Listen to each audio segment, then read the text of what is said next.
He has been labeled as a genius, a prophet, a visionary, and sometimes as an eccentric and dismissed as an utopian dreamer.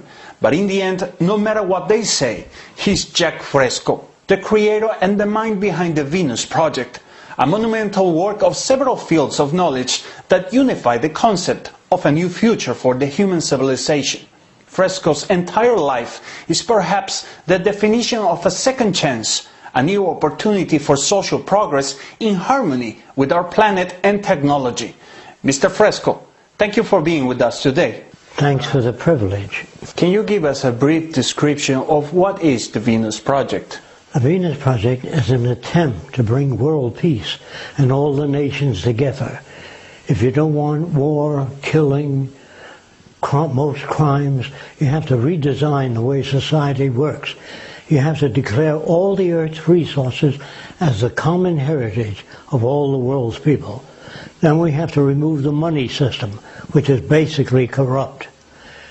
After that, we have to gradually outgrow the need for all the artificial boundaries that separate people. So we have one world working cooperatively toward preserving the environment and all life as we know it. And what is the most single important aspect of this project? A resource-based economy, to declare all the resources the common heritage of all the world's people. Can you explain the distinction between a money-based economy and a resource-based economy? Well, a money-based economy produces incentive, but it also produces incentive for corruption, paying off senators, various corporations buying senators. It's never been a democracy. We've never had a democracy.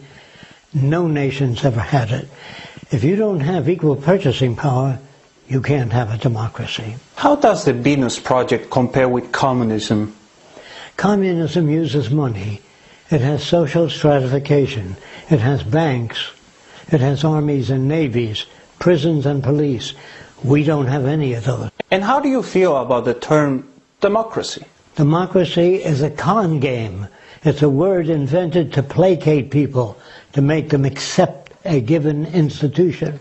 All institutions sing, "We are free." The minute you hear freedom and democracy, watch out. Because in a truly free nation, no one has to tell you you're free. I heard that you said that as powerful systems start to collapse, they tend to defend themselves with fascism in order to defend the status quo. Is that the situation that we live right now? Well, this system right now is moving toward fascism, cutting back on the freedoms, what little freedoms we had. We never had complete freedom, because the word freedom has no meaning. When an Arab comes to this country with 10 wives, they say he can only come in with one. So don't use the word freedom. Say there's a certain range of behavior we permit in this society, and this is what it is. Don't use the word freedom. Social change cannot come about due to intellect. It comes about by people suffering. And the more people that are laid off, the more they lose respect for an existing government, they will seek another direction. If there are too many people seek a new direction, then the existing government calls upon the military and police to manage society. That's called fascism. What's your perception of the future in the war? Each system wants to perpetuate itself. We don't go to another country to bring democracy. We go there for their resources, oil, metals, cheap labor. We don't go to bring democracy. We took this land from the Indians. We stole it. After we took the land, we took New Mexico from Mexico. Then we took California from Spain. After we stole all the land we need, we put up the sign, "Thou shalt not steal." All nations are corrupt, all of them. Now, one nation knows enough about ecology to handle the problems. All politicians are basically ignorant men, all of them, all the way back in history. Our problems are not political. They were good 100 years ago, but today they're technical. Safe transportation, production of an abundance, making things available to people without the use of money. As long as money exists, you're going to have corruption. No matter how many treaties you sign, no matter how many laws you make, 90% of man-made laws are irrelevant. It isn't laws that we need. People need access to the necessities of life. When that's arranged, they don't steal. Some people say that always come back. Ambition, violence, hatred.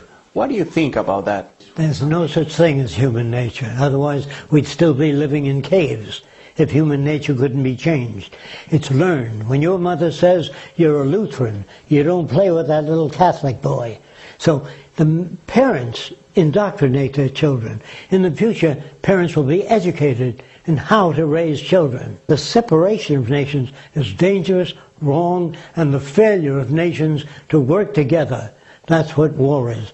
War is a supreme failure of bridging the difference between nations. There'll be no military in the future. There'll be people who learn. See, soldiers are killing machines. You teach them to kill, and the other nation teaches its soldiers to kill. What I would do is teach soldiers, send them back to school free of charge to learn to become problem solvers. How do you bridge the difference between Saudi Arabia and this country? How do you bridge the difference between Venezuela and another country? That's what's needed. Science applied to government. So far, we have opinions from politicians that know nothing about ecology, safety, engineering, increasing the agricultural yield. They are totally incapable. And the future will look back, the children of the future, say, couldn't you see that the money system had people paid off? Couldn't you see? Wasn't it obvious to you? You say, well, no, we were brought up and we didn't know the difference. Kids will not understand that in the future. Mr. Fresco, I want to thank you for your time. I'm sure our viewers enjoyed our conversation as much as I did. Thank you. Thank you for the privilege.